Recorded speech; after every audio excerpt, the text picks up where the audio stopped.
Well, guys, we got the last pay-per-view of the year coming up this Saturday. We're talking about UFC 256 and giving predictions on the main card right now.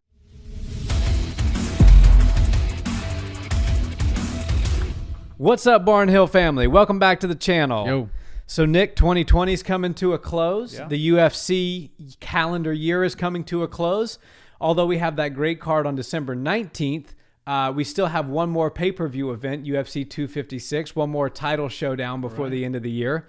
The 125ers are going to get in there on 21 days' notice and bang it out again. Yeah. So that's very exciting, and I think this is actually a really good card. Yeah, and it stinks that the very end of the year we're not going to have a few weeks without fights, but I would say I'm happy to see 2020 go, but it's been such a crazy year, and I don't really know why I'm expecting something drastic to change come 2021. It's just a different day, but either way, I'm excited to see what next year has for us, because I think there's a lot of fun fights happening. But obviously we can't forget about this weekend's card coming up and then the weekend following, which is another stacked card. But hey, how about these flyweights? You know, they're coming in. Yeah. They're going to save the card. And I think this card was already looking pretty good. Some of these COVID dropouts have happened, and it's been difficult for the UFC. But the fact that the two flyweights, the number one contender and the champion, made easy work of their opponents 2 weeks ago. Yeah. They kind of wound up breaking a record and taking on each other in another pay-per-view. Well, it's cool that it's cool that Deiveson Figueiredo is breaking the record for turning around the championship belt in the quickest time in UFC history. But it's cool as well that Brandon Moreno they're kind of breaking the record together. Right. You know, and so one is not disadvantaged in the sense that he's had an 8-week training camp and the other guy's on short notice. They both got in there, they both handled business, and now they're going to fight each other. And I think it's really cool. And the UFC's been known to put, you know, if a title fight's happening at, let's say, flyweight, to put a couple of flyweights top contenders on those cards. That really worked out for them in this situation. Absolutely. Yeah. And so we're starting off the main card. I've got all of the odds pulled up here so we can accurately give our predictions. Starting off the card is heavyweight. Okay. I always love a good heavyweight Start with showdown. a bang. They always know to do that. The curtain jerkers always start with a bang. Absolutely, and this is no different. This is a guy named Gane. He's 6-0. Mm-hmm. He's He's going to be taking on Junior Dos Santos, the grizzled veteran, the former champion. Yeah. Walks out to Rocky Balboa music. Gotta love him. If you're a Hometown fan of favorite, MMA, you love JDS. One thing that sticks out to me here is this guy Gane is a minus 420 favorite, and JDS is a plus 335 underdog. That's a pretty sizable underdog for somebody with the caliber and track record of JDS against a guy who, quite frankly, I had to look up to make an accurate prediction here as to who he even is. Yeah, I was blown away when you said he was such a big favorite, and I didn't know anything about him. It seems like he's a pretty high-level athlete, and there's a lot of hype around him, clearly. Yeah. I've been missing something. I must have been sleeping on him, but JDS is one of those guys that you can't sleep on because he's got so much experience. He's fought the best of the best, the who's who of the heavyweight division, and gotten his hand raised against a lot of them. Yeah. And, you know, he's lost a lot of his last few fights, and that's unfortunate, but I can't even tell you, you know, wins and losses out of his last 5, how many were wins and how many losses. He's always putting on great performances. He's must-see TV, and when you hear that music hit the speakers and you see him come out, a smile just comes on my face, and I get very excited. Yeah. And, you know, I hate to count out somebody as experienced and loved in the sport as JDS. Well, when you talk about experience, I mean, this is the guy that literally when UFC rolled out on Fox, Fox, mind you, not ESPN. Right. This was years and years and years ago. He took on Cain Velasquez in the main event for the heavyweight championship in the very first Fox TV broadcasted event. Right. That shows you how long he's been in the game. And he has not fought anybody without name recognition since then. And a number next to their name. Yeah, I mean, so JDS has got tremendous. It got a tremendous advantage here as far as strength of schedule goes, experience, knowing what to do to get your hand raised. And when you think about this being a 3-round fight, he's familiar with the 5-round fight. I just got to believe that the veteran can figure out how to win 2 or 3 rounds. I got JDS by decision, 29-28, 2 rounds to 1. That's a great prediction. I think what's going to happen is we're going to see this young, athletic Gane, the Frenchman, come out and bring a storm for JDS that he's going to have to weather. I think Gane wins the first round, but it tires him out a little bit, and then the experience starts to play a role, and I think JDS can win a couple of rounds, kind of like how Glover Teixeira has been doing lately. Yeah. Like, looks like he's about to get finished, and then all of a sudden he's finishing you and dominates the rest of the fight. So I think we might see something kind of like that. I think it's going to be a 29-28 win for Junior Dos Santos as well. He's going to lose the first round and then do what he needs to do to win the next 2 rounds and get a tough win. Yeah, this guy Gane, he's got 2 knockouts and 3 submissions. I don't think JDS is going to be submitted. 2 knockouts and 6 wins. Guys that were much lower level than JDS. Right. I believe maybe they think this guy's going to be a megastar, and maybe he will be. Yeah. But as we sit here and make this video today, I have to go off of what I know to make my prediction and of what I've seen and know of JDS. The experience is going to come into play here, and he's going to get his hand raised by decision. Absolutely. And I'm super excited to see what this young guy can do, because if he can beat JDS, then it's off to the races for him. 6-0. This is by far the biggest matchup he's ever had. Can't say the same for JDS, but JDS is such a game guy, such a company guy, that he's taken on this hungry up-and-comer, and I'm excited to see it. Yeah, absolutely. And I was when I saw that, I was like, oh, this is a no-brainer. I don't even know who this guy is. He's 6-0, JDS all the way. And then I looked at the odds, and I'm like, whoa, am I missing something here? Yeah. I got to look up this guy Gane. Absolutely. So next up, we have a really good matchup. So we thought we weren't going to see any more of Kevin Holland this year. Yeah. And he's played a bit of musical chairs. He's going to be taking on Jacare. This is a great fight. This is much closer in odds. Kevin, the slight favorite at a -145 to the +125 of Souza. Kevin Holland's been a guy that's made some noise this year. Yeah, he absolutely has. And, I was hoping we could see him fight. I was really bummed when we found out that he had tested positive for the coronavirus, and he was making jokes on Instagrams like, I don't even have a fever. This is just a regular cold. I think I'm fine. Like, let me get another fight in. I know he wanted to make it that even 5-0 by the end of the year. He's high level when it comes to striking. He's much more green compared to Jacare Souza, but his striking is very good. He's very fast. There's going to be a major speed difference when it comes to the striking game. Obviously, if it gets to the ground, he's going to be in a little bit of trouble. Jacare Souza is one of the best jiu-jitsu practitioners that MMA's ever seen. But Jacare, by the way, for those that don't know, does mean the alligator, I believe, in Portuguese. If I'm wrong, it's the crocodile. But if you're a Brazilian jiu-jitsu fighter and in Brazil they gave you the name the alligator, you strangle some people. Chomp, chomp. He's a monster on the ground. I think his striking has never been one of his best attributes, and he's a little bit slow, especially in his old age. I think Kevin Holland's gonna come out with some pretty flashy striking. He's very high level when it comes to the striking, and if he can keep this fight at distance and use that range that he's got, I see him getting a win, probably a tough win, but he might even get a TKO victory. Yeah, Jacare, when you think of some of the best jiu-jitsu practitioners that have ever fought in the UFC, his name's on the short list. Yep. He's incredible with his submission skills. He is getting a little bit older now. He's not having the same success that he was having earlier in his UFC career. I do think that he's always extraordinarily dangerous on the ground. Kevin Holland's going to have to do everything he can to keep this fight off of the ground and then work to scramble and get back up if he does get taken down, which he probably will be taken down at least once. I mean, when you're in there with Jacare, you have to expect that, and I'm sure that he's properly prepared for that. Jacare's hand speed has never been something that he's been known for, and I think it's slowed down a bit over the years. Although Jacare does have the veteran experience, like we just mentioned in JDS, to win this fight, I don't think he will win this fight. No.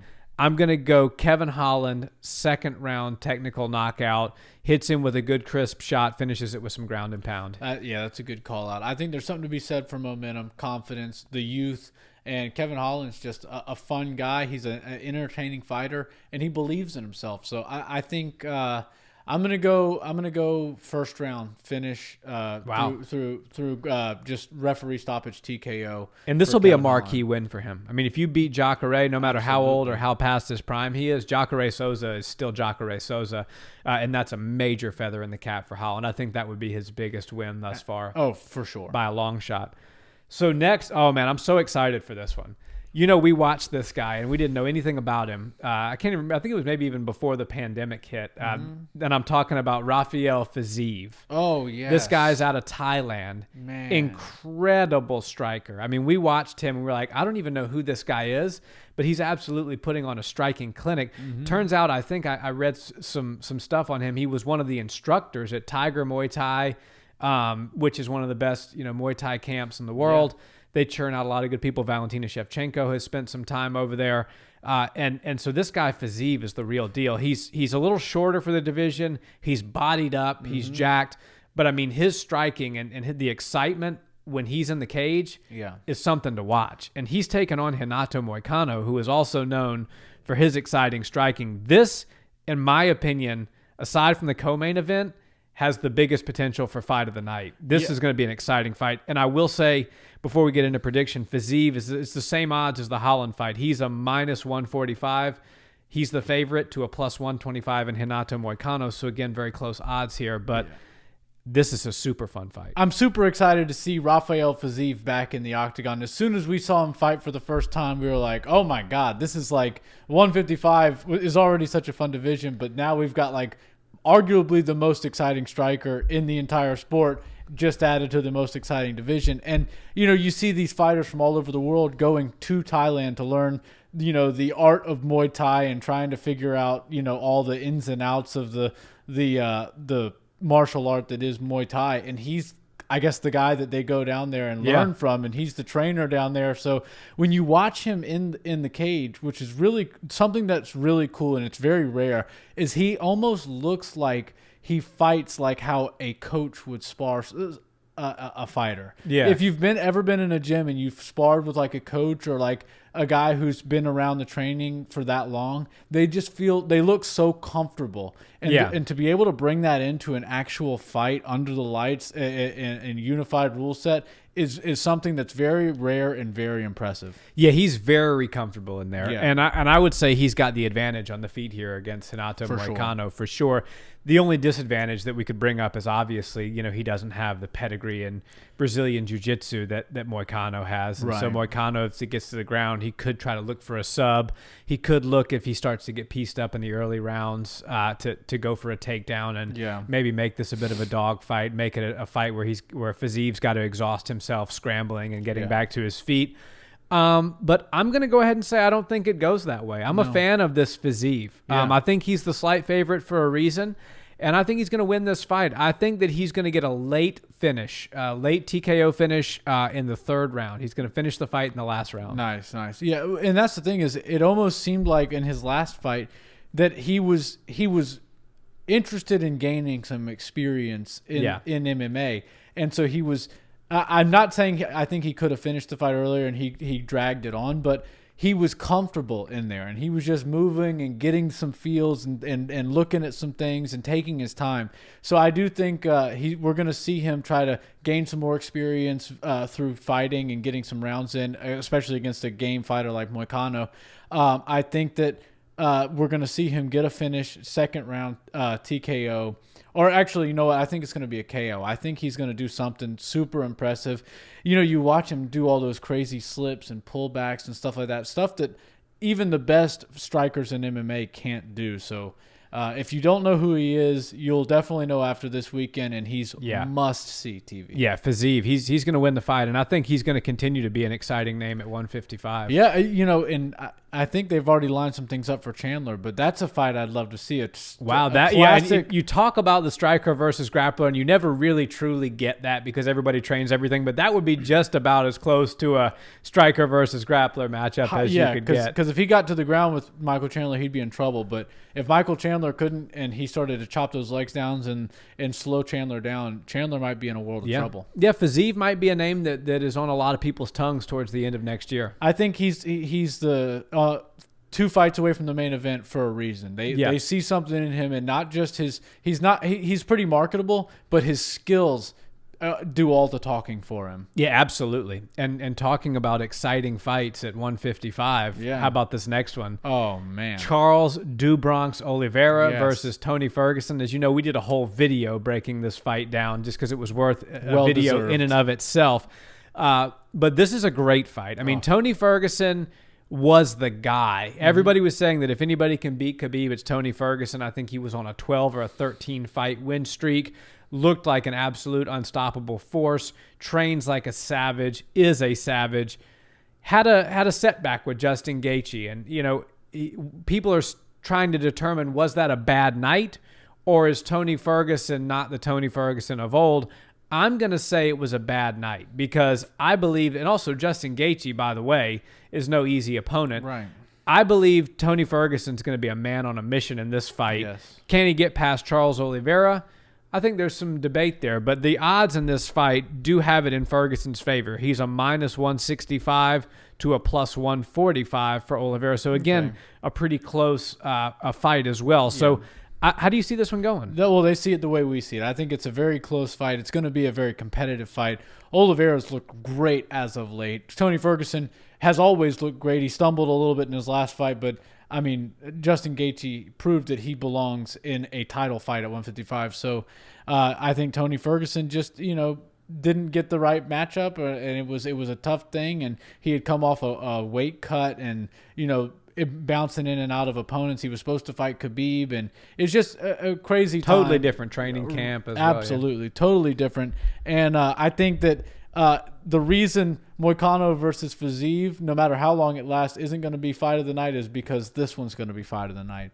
I think Bronx and the boogeyman El Kakui are going to come out and give us an incredible show. They're going to give us a war. It's going to drag into – I wish it was 5 rounds. Yeah. I think both of these guys would benefit from it being 5 rounds. So we're going to see both of them sprint from the time the first bell goes until the very end. And I think you're going to see a lot of cool exchanges. You're going to see some takedowns. You're going to see some groundwork from both guys. I think there's going to be some amazing scrambles. Tony is a great submission artist, and he's a great striker. But people forget he's a very, very high-level wrestler. Yeah. And so he can take the fight to the ground. He generally doesn't, but he can take the fight to the ground. And I think Oliveira is more than capable of submitting the best of the best in the sport. So it's one of those things where we're going to see some interesting things happen on the ground, and I do think Tony Ferguson is going to get the job done. I think losing 2 in a row for Tony Ferguson is just impossible. I don't see that happening. I wouldn't bet on that happening. I think Bronx has a minor setback, but we're going to get a war, and it's going to be fight of the night. Yeah, gosh, it's if this was a 5-round fight, I would say Tony Ferguson. No question, just because of his cardio and his ability to just wear you out and wear you down. But I feel like with this being a 3-round fight, Charles Oliveira is going to be the fresher guy. He's going to be obviously this is the biggest fight of his career. Right. He's hungry. A lot of people, including us, have talked about him being the dark horse of this division, that if he can get past Tony, he's a guy whose name's going to be out there for a title shot, potentially an interim title shot, depending on what happens with Khabib.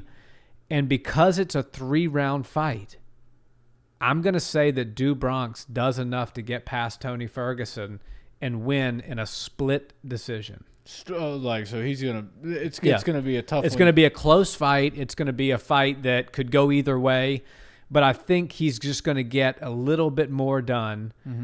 Tony does. If there's any complaint, or not complaint, but any downside of Tony's game is he does get hit a lot. Yeah. Charles has gotten very good and very crisp with his boxing as of late, and I think he's going to be able to land enough shots and find Tony's face enough and body, and I think the body punches are going to play a big factor here. And I just think Oliveira is going to edge this one out just ever so slightly. Nice. Well, I think that's a great prediction, but I am going to go the opposite way. I think Tony Ferguson gets it done. I think we're going to see Tony Ferguson of old, where somebody gets bloodied up really bad. He's going to have blood all over him, but it's going to be coming from Bronx. I think we're going to see a TKO finish. I was going to go with submission finish because I feel like that could happen. There's something in me that tells me that it could happen. But if I'm going for predictions, I want to make it right. And I think that we see him get a TKO stoppage. What round? Second round. Second round. Yeah. Second round. Great fight, though. Yeah. Fight of the night. That's a really hard one to predict. Oh, yeah. This card is going to be great. Yeah, this is really good. I mean, and the odds are, aside from the JDS fight, which I don't know what's going on with that, the odds are very close except for the main event. Yeah. We got the God of War, Mr. Red Hair Streak, fighting out of Soure, Brazil. Former sushi chef. Yeah, he can do it all. Probably, well. the toughest sushi chef in the history of sushi chefs. Without a doubt. Doesn't even need the knife. Yeah, exactly. Deiveson Figueiredo coming back in 21 days notice against another guy coming back in 21 days notice. Brandon Moreno said, I want to bring eyes to the sport. I believe that Mexico could rise to the highest levels of this sport, just like we did in boxing. We've got the warrior spirit. He certainly has the warrior spirit.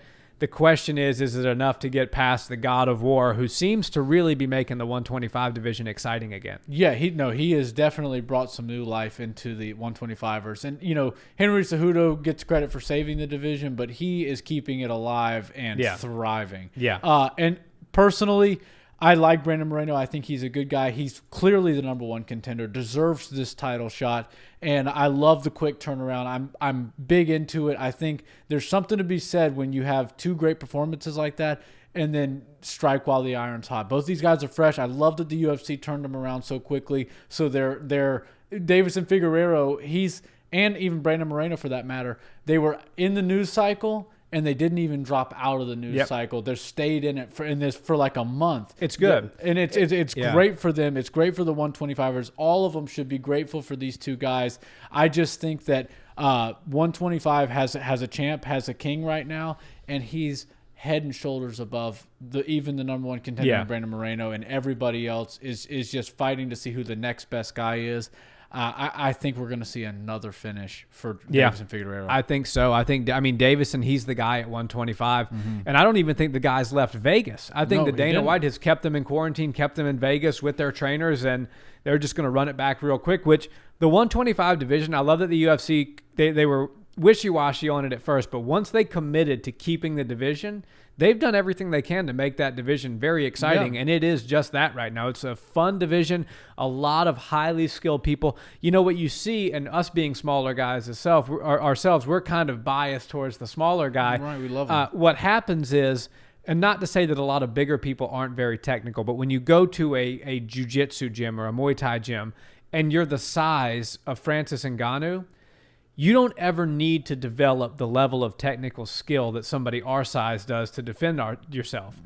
Deiveson Figueiredo is going in there as a guy who's 5'6", weighs in at 125 pounds.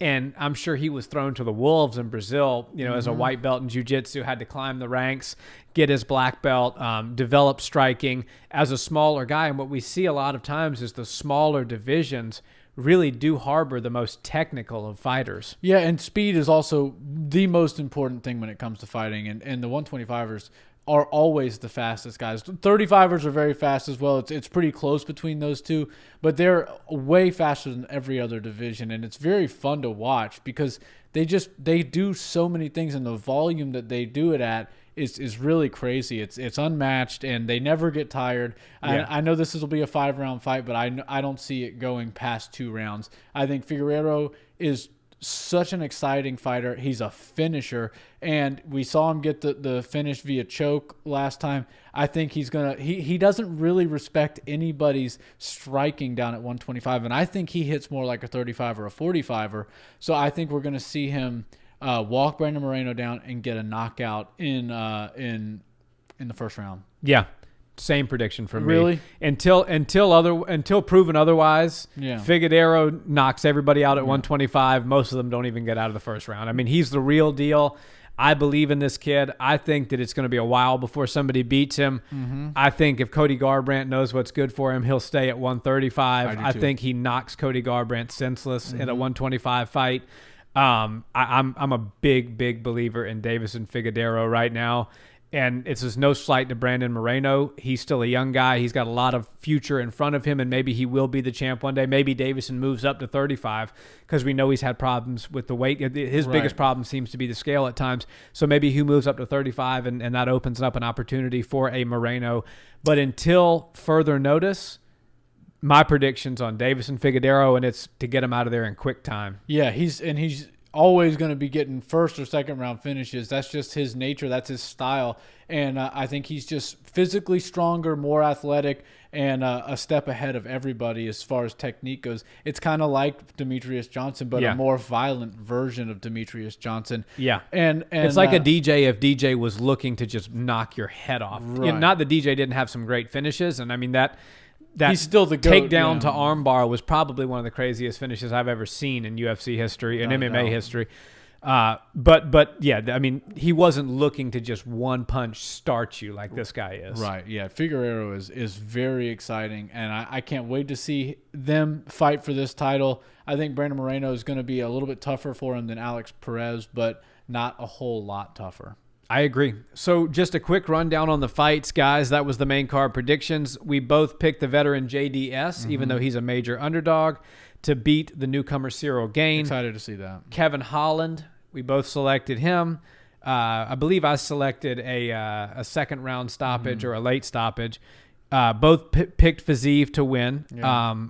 The only one we differed on was Oliveira and Tony Ferguson. I got Tony. You picked Tony. I got Du Bronx. And then we both got Fig, the man of the hour, the 125 Slayer, to win in dominating fashion yet again 21 days after he did it the first time. Yeah, he's super cool. And the UFC he's given us some stacked cards right before Christmas. This is a good pay-per-view card, and then next weekend, had Khamzat Chimaev not been pulled from that card, the Edward Chimaev fight, probably would have been the best free card of all time. Absolutely. Probably the best. And who knows, there might be a late replacement somehow where we get to see another great fight that adds to it and brings it right back up to the something like the Woodley-Covington type of fight. Yeah, it would be incredible. Yeah. Well, guys, thanks so much for watching. We hope you enjoy the fights this weekend. Let us know in the comments, did we get these predictions right? Did we get them wrong?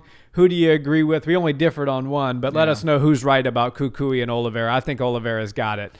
I think Tony Ferguson's going to do his thing. Settle it in the comments for us, guys. Please, as always, if you enjoyed the video, we appreciate a like, comment, and subscribe. And we're also on audio, so check us out where you listen to podcasts, and have a great week. Enjoy y'all. Peace.